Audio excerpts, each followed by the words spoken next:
السلام علیکم ورحمۃ اللہ وبرکاتہ۔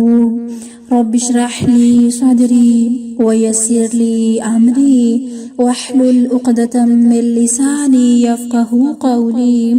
ربنا زدنا علما اللہم فقہنا فی الدین اللہم صل وسلم علی نبینا محمد صلی اللہ علیہ وسلم۔ اذکار سیریز میں ہم کر رہے ہیں صبح و شام کے اذکار۔ اس میں ہم آج ایک اور ذکر دیکھتے ہیں۔ اللہم فاطر السماوات والارض عالم الغیب والشہادہ لا الہ الا انت رب کل شیء وملیکہ اعوذ بک من شر نفسی ومن شر الشیطان وشرکہ وان اقترف علی نفسی سوءا او اجرہ الی مسلم۔ اللہم فاطر السماوات والارض، اے اللہ آسمان اور زمین کے پیدا کرنے والے، آپ فاطر آسمان اور زمین کو پھاڑ کر الگ الگ کرنے والے، عالم الغیب والشہادہ چھپے اور ظاہر سب کے جاننے والے، غیب اور حاضر سب کچھ جاننے والے اللہ، تیرے سوا کوئی بھی معبود نہیں ہے، لا الہ الا انت، صرف تو ہی الہ ہے، رب کل شیء و ملیکہ، رب ہے ہر چیز کا اور مالک بھی ہے، ہر چیز کا رب اور اس کا مالک۔ صرف اللہ تعالیٰ نے پیدا ہی نہیں کیا بلکہ زمین اور آسمان میں جو کچھ بھی ہے ہر مخلوق کا اللہ تعالیٰ خالق بھی ہے، اور اس کے بعد ان کو رزق بھی دیتا ہے، ان کا ہر طرح سے خیال بھی رکھے ہوئے ہے۔ مثال کے طور پہ اگر اللہ تعالیٰ نے انسان کو پیدا کیا زمین کے لیے، تو پھر اللہ تعالیٰ نے بہت سارے سسٹمز کو انسان کے لیے مسخر کر دیا۔ مثال کے طور پر بارش کا پورا واٹر سائیکل ہے، اور اس کے علاوہ ہواؤں کا چلنا جو بالکل انسان کی صحت کے لیے ٹھیک ہوں، اور نہ بہت زیادہ اور نہ بہت جو ہے کم، یا ہوا کا ختم ہو جانا کہ انسان ایگزسٹ ہی نہ کر سکے۔ سورج کا بیلنس، زمین اور سورج کے درمیان ڈسٹنس، تاکہ ایک بیلنسڈ مقدار میں جو ہے وہ انسان تک روشنی بھی پہنچے اور حرارت بھی، زمین کے ٹمپریچر کو بیلنس رکھنے کے لیے۔ اسی طرح سے زمین میں اگر بیج انسان ڈالتا ہے تو اللہ تعالیٰ نے مٹی کو پھر اسی طرح سے بنایا کہ اللہ کے حکم سے ایک بیج سے جو ہے وہ پورا پودا، اور پھر اس سے پھل، اور پھر اس سے آگے بیج، ایک پوری جو ہے وہ یہ بھی سرکل چل رہا ہے۔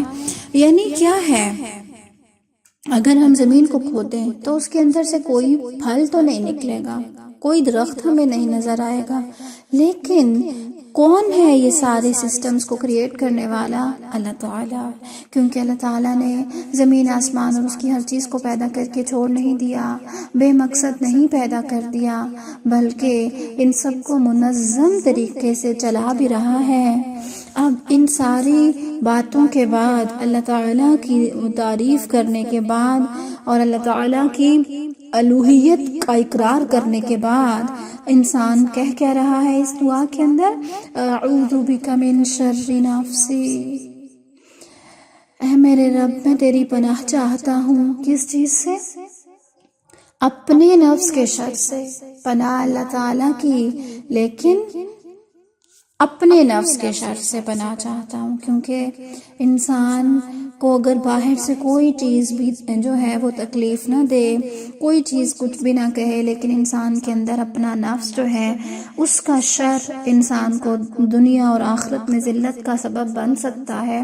کیونکہ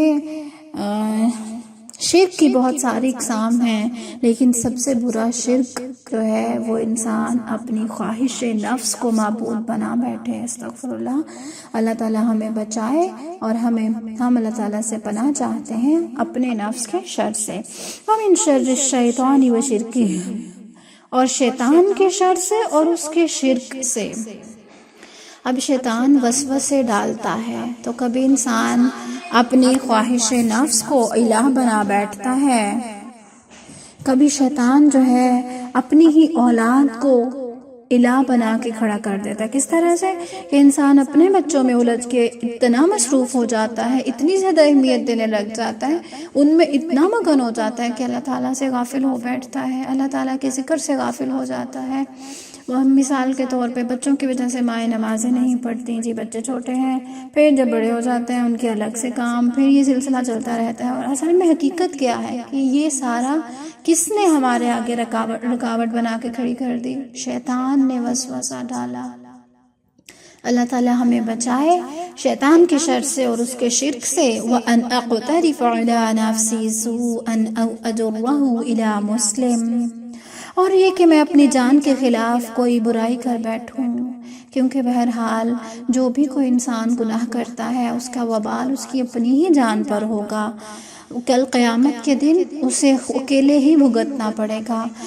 اور کیا او اجرہ الی مسلم، یا اس کو کہ کسی مسلمان کی طرف کھینچ کر لے جاؤں، یعنی کس کو؟